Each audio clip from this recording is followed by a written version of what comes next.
여러분들의 행복하고 가치 있는 삶, 티엔콩 책낭독을 통해 느껴보세요. 오늘 제가 가지고 온 책은 노북이라는 출판사에서 나온 책입니다. 초등학생부터 시작하는 주식 투자. 저자는 총 3분인데요. 먼저 백동재군, 그리고 동재군의 아빠인 백남정님, 마지막으로 동재맘님입니다. 저희 딸은 아직 유치원생이에요. 그래서 이 주식 투자를 가르치기엔 당연히 이르고요. 아직까지 돈 개념이 제대로 확립이 안 돼 있어요. 하지만 다들 아이 키우시는 분들이나 키울 예정이신 분들은 공감하시겠지만 언제부터 어떤 말로 어떤 방향으로 이 용돈 관리라던가 이런 부분을 해야 될지, 그리고 아이가 사달라고 뗐을 때 어떤 방법으로 어느 정도 선에서 사줄지 말지, 그런 선이 되게 애매하거든요. 그래서 미리 자녀 경제교육 공부를 해두지 않으시면 좀 안 좋은 습관을 들이게 될 수도 있어요. 그래서 저도 주변에 조언을 많이 얻고 꿀팁들을 받아서 아이에게 적용시켜서 지금까지 사실은 굉장히 만족스럽게 잘 키우고 있다고 생각해요. 근데 그때 제가 들었던 꿀팁이 이 책에 담겨 있는 거예요. 그래서 너무 공유하고 싶었어요. 이게 정말 좋은 방법들이 많거든요. 이 책은 파트 1에서 파트 5까지 나뉘어져 있고요. 저는 그 중에서 파트 1, 일상에서 경제교육을 하는 5가지 방법, 이 부분을 읽어드릴까 합니다. 추리려고 해도 좋은 내용이 너무 많아서 좀 길어지겠지만 놓칠 이야기가 하나도 없어요. 한번 잘 들어보시고 적용하실 점이 있다면 잘 적용해보시고 도움을 받으셨으면 좋겠습니다. 25페이지 스텝 1. 소비 통제 능력을 아이에게 효과적으로 알려주기. 부모가 자식을 낳으면 물고기를 잡아주는 것이 아니라 물고기 잡는 방법을 알려주어야 한다는 말을 흔히들 한다. 부모는 자식에게 돈을 주는 것이 아니라 자식이 돈을 벌고 관리하는 방법을 구체적으로 알려줘야 한다는 것이다. 살면서 안타까운 경우들을 종종 보게 된다. 내가 보았던 가장 안타까운 경우는 나에게 집을 팔았던 매도자였다. 당시에 내가 집을 사고자 하는 곳은 집값이 급등하고 있어서 매물을 찾기 어려웠는데 겨우 집을 구해 계약을 하게 되었다. 매도자를 만나보니 그는 집이 꽤 여러 채 있는 지역 유지의 자제였다. 아버지가 돌아가시면서 재산을 많이 물려주었다는데 그는 관리하기 귀찮아서 물려받은 유산들을 전부 처분 중이라고 하였다. 그가 몰고 온 외제차의 화려한 옷차림을 보니 그가 소비를 위해 자산을 처분 중이라는 것이 한눈에 보였다. 소비를 통제하지 못해 자산을 처분한다는 것은 곧 미래를 담보 삼아 현재를 즐기겠다는 생각과 다름이 없다. 이는 상당히 위험한 생각임에 틀림없다. 실제로도 부자들은 우리의 상상만큼 호화로운 생활을 하지 않고 검소한 경우가 많다. 자신의 소비와 지출을 통제하는 능력과 힘이 부자의 길로 가는 기본 능력이기 때문이다. 그렇다면 지출에 대한 통제력을 갖게 하기 위해서 우리 아이들에게 어떤 교육을 할 수 있을까? 우리 집의 경우에는 아이가 유아일 때부터 소비를 스스로 조절하는 방법을 교육해왔다. 대부분의 아이들이 마트를 가면 원하는 장난감을 사달라고 떼를 쓰는 경우가 많고 부모는 여유가 되는 한도 내에서 아이의 요구를 들어주는 경우가 많다. 이때는 아이가 소비를 잠깐 멈추고 참는 습관을 교육할 수 있는 좋은 기회가 된다. 아이에게 갖고 싶은 것을 모두 갖긴 어렵다는 점을 설명하고 돈이 있을 때만 물건을 구입할 수 있다는 것을 설명한다. 그러면서 오늘이 아닌 특정 일, 예를 들어 생일, 어린이날, 크리스마스 등을 가정해서 물건을 구입하도록 유도한다. 보통 아이들이 이럴 때 이 물건이 무엇인지 나중에 잊어버려서 살 수 없을 거라는 등 떼를 쓰기 마련인데 아이가 물건을 들고 있는 사진을 찍어주며 설득을 한다. 온라인 마켓의 경우 장바구니에 담아두거나 즐겨찾기를 해두는 등 아이가 한 호흡 소비를 참아가는 연습을 시키는 것이다.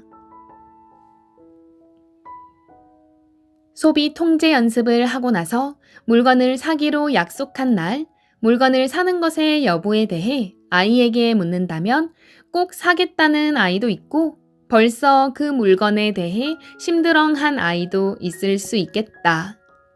하지만 중요한 것은 한 템포 생각하는 소비 능력이 생겼다는 것이다. 맛있는 마시멜로우를 앞에 두고 지금 참으면 더 많이 먹을 수 있다는 이야기를 듣고 꾹 참는 아이들이 더 성공 지향적인 삶을 살았다는 저 유명한 마시멜로우 실험처럼 아이들에게 참고 통제하고 기다릴 수 있는 시간을 준다는 것 자체가 훌륭한 경제 교육이 되리라 생각한다. 스텝 2. 아이와 가정 경제에 대한 이야기를 나누고 생각해보기. 아이 엄마이기 이전에 나는 교육을 업으로 삼고 있는 교육자이기도 하다.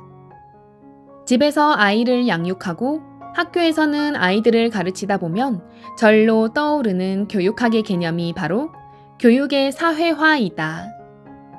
아무리 똑똑하고 훌륭한 부모라도 아이와 소통하지 않으면 아이의 지적 성장에 도움이 되지 않는다는 개념인데 반대로 생각해보면 아이들과 부모가 적극적으로 소통하는 것이 가장 중요하고 핵심적인 교육이라는 것을 알 수 있다.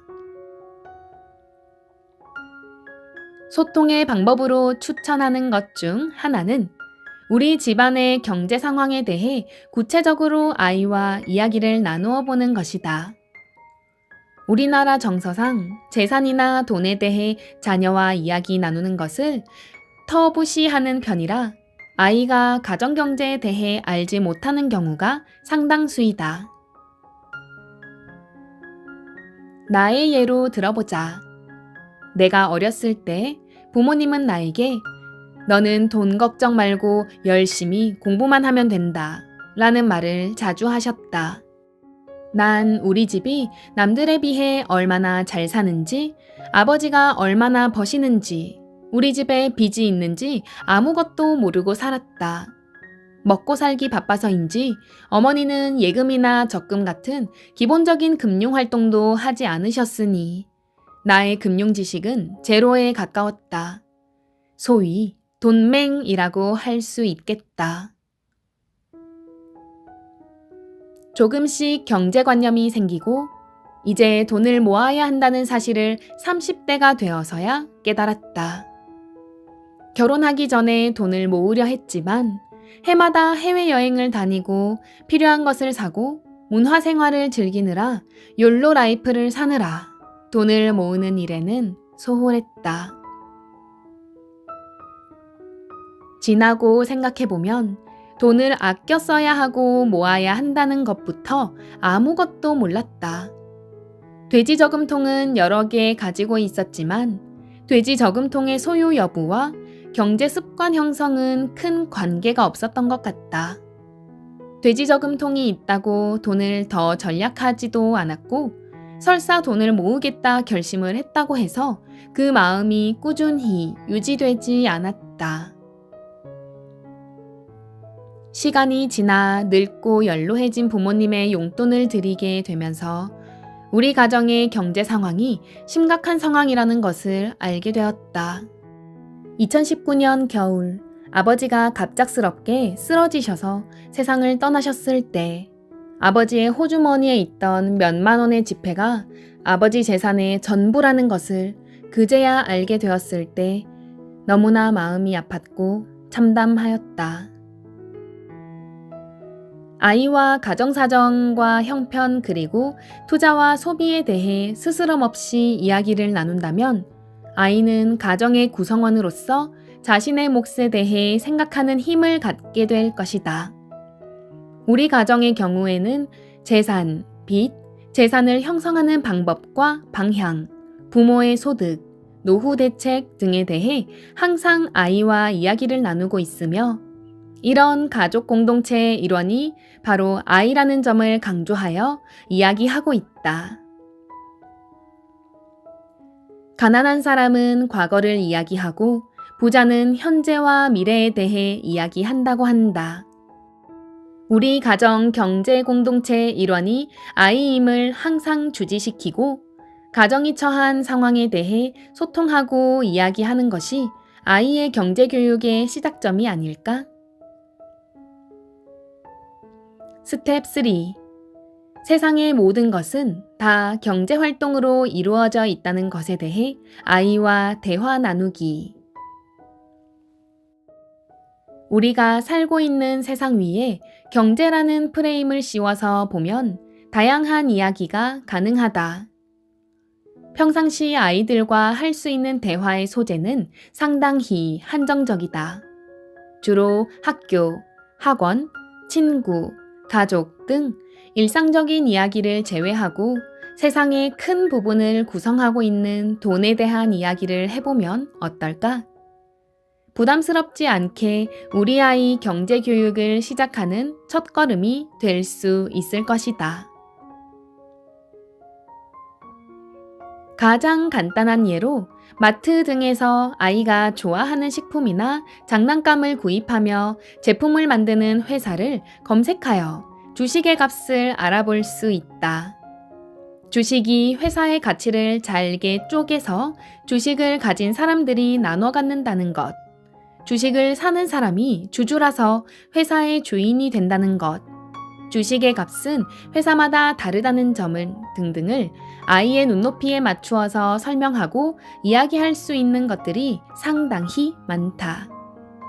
또한 사는 즉시 중고가 되어 가격이 내리는 소비품과는 달리 주식은 경제 상황이나 회사의 가치 등에 따라 가격이 오르고 내리고 한다는 개념 등을 알려주어 소비품과 다른 주식의 특성 등도 알려줄 수 있다. 아이가 좋아하는 물건을 각종 사이트에서 같이 검색해보거나 다른 곳에 위치한 가게들을 방문해서 찾아보는 등의 활동을 통해 장소에 따라 물건의 가격이 달라짐도 알려줄 수 있다. 당장 그 자리에서 구입하는 것이 아닌 생각하고 찾아보며 소비하는 습관을 아이에게 말 대신 행동으로 알려줄 수 있다. 길거리를 지나다니며 늘 볼 수 있는 아파트나 건물 가격 등에 대해서 알아보고 맞춰보는 놀이도 아이들이 참 좋아한다. 아파트는 호갱노노 등의 앱을 이용하면 가격을 쉽게 알 수 있다. 같은 동네라도 학교, 학원, 지하철역, 공원 등의 거리와 아파트의 규모와 연식 등에 따라 다른 가치를 가진다는 개념을 쉽게 알려줄 수 있다. 건물, 빌라, 땅 등의 경우는 디스코 사이트나 앱 등을 통해 집원 검색을 하면 가격을 쉽게 알 수 있다. 어느 건물이 더 비싼지, 그 이유는 무엇이라고 생각하는지 등 아이의 시각에서 여러 가지를 생각해 볼 수 있다. 우리 집의 경우에는 여행을 가거나 낯선 장소를 가보면 그곳의 건물이나 토지 가격을 짐작하고 맞춰보는 놀이를 자주 한다. 제주도 여행을 간 적이 있는데 아주 풍경이 좋은 오션뷰 카페에서 음료를 마시다가 그 카페의 건물 가격을 아이와 함께 찾아본 적이 있다. 2015년에 건물값 20억에 매입한 건물주는 이어서 바로 건물 앞 해변 땅을 6억에 매수하였다는 걸 알 수 있었다. 카페의 바다 영구 조망권을 확보하기 위한 것으로 나와 아이는 결론을 내렸다. 이 카페는 지금 제주도의 명물로 하루에도 엄청나게 많은 사람들이 찾으니 건물주는 그 이상의 이익을 볼 것이라는 것도 추측할 수 있었다. 카페 건물 가격 찾기 놀이를 통해 디벨로퍼가 무엇인지 어떤 일을 하는지 알게 된 것이다. 살고 있는 아파트가 리모델링을 곧 하려는 계획이 있었다. 아파트의 길목마다 플랜카드가 걸려 있어서 아이가 리모델링이 무엇이냐는 질문을 하였다. 리모델링과 재건축에 대해 설명을 해주었고 아이는 그걸 이해를 하고 블로그에도 정리를 해두었다. 이렇듯 우리 주변에 밀접한 돈의 사용처와 흐름에 대해 생활 속에서 알려주고 놀이처럼 체험하게 된다면 돈을 현명하게 다룰 수 있는 아이로 성장할 수 있을 것이라 믿는다. 스텝 4. 공부는 돈을 벌 수 있는 것, 꿀처럼 단 것이란 걸 아이에게 효과적으로 알려주기. 아이가 초등학교 저학년이었을 때 나는 아이의 경제교육보다는 아이의 학업에 대해 더 관심이 많았다. 집에서 오디오를 틀어주고 영어책을 읽히는 방식으로 아이 영어 공부를 시키고 학원 하나 안 보내고 문제집 풀이부터 관련 서적 독서까지 시키는 열혈 엄마였다. 그런 내가 아이의 경제교육에 대해 관심을 갖기 시작한 건 솔직히 아이의 학습 능력을 극대화시키기 위한 노력이라 고백한다. 2016년도 당시 나는 EBS 부모라는 프로그램에서 돈 안 들이고 영재 키우기 편을 우연히 시청하게 되었다. 교원대 임웅 교수가 나와서 어떻게 하면 아이의 학습 습관을 잡아줄 수 있는지 알려주는 프로그램이어서 메모를 하면서 열심히 시청했던 기억이 난다. 임웅 교수의 이야기를 간단히 요약하자면 학습은 머릿속에 있는 지식을 체계적으로 정리하고 이야기할 수 있는 능력이라는 것이었다. 그리고 지식을 체계화하기 위해서는 누군가를 가르치는 것이 가장 효율적인 방법이라는 것이었다. 그러므로 부모가 자녀가 공부를 잘하기를 바란다면 자녀에게 끊임없이 왜? 라는 질문을 던지고 자녀가 다양하게 사고하도록 도와주라는 것이다. 즉, 아이가 스스로 의식적으로 왜? 냐고 묻기는 쉬운 것이 아니므로 부모가 아이에게 왜? 라고 질문을 던지며 지식이 완벽히 구조화될 수 있도록 도와주라는 것이었다. 그래서 나는 아이가 학교에서 돌아오면 배웠던 교과목들에 대해 나에게 정확히 알려주면 용돈을 주는 방법을 고안했다. 이것이 우리 아이 경제교육의 첫 시작이었다. 아이가 엄마를 정확히 이해시킨 경우에는 그 당시 돈으로 하루에 500원을 주었다. 이렇게 해서 일주일간 아이가 최대로 받을 수 있는 돈은 2,500원이었다. 당시 초등학교 2학년이었던 아이가 어떤 수를 구하는 3가지 방법, 괄호 열고 수학, 괄호 닫고, 과 설명하는 말하기를 할 때 오감을 활용해서 설명할 수 있다는 것, 괄호 열고 국어, 괄호 닫고, 을 학교에서 배웠다며 엄마에게 설명해주고 용돈을 받고 기뻐하는 모습이 아직도 눈앞에 생생하다. 설명 횟수가 거듭될수록 아이의 설명은 이전보다 좀 더 부드러워지고 체계적이 되었는데 아이가 배운 걸 이야기하는 것은 사실 그리 길지 않은 시간이므로 부담 없이 시작하기 좋은 경제 교육의 방법이라 생각한다. 아이가 편안한 분위기에서 이야기를 시작하면 부모가 그 이야기를 잘 들으면서 확장시켜주는 질문을 하면 더할 나위 없이 좋을 것이다. 그래서 왜? 넌 거기서 뭘 배웠는데? 등등 다양한 질문을 하면 더 좋다. 아이는 용돈을 탈 생각으로 수업을 집중하여 듣게 되고 공부로 인해 직접적인 이득을 얻을 수 있다는 것을 알게 되면서 공부는 좋은 것이라는 긍정적인 이미지를 얻게 되니 이 역시 좋다. 아이에게는 모호하고 추상적인 것보다는 구체적이고 체험 가능한 피드백을 주는 것이 훨씬 효율적이다. 과거의 유대인들은 꿀로 글씨를 쓰고 학령기의 아동에게 할게 했다고 한다.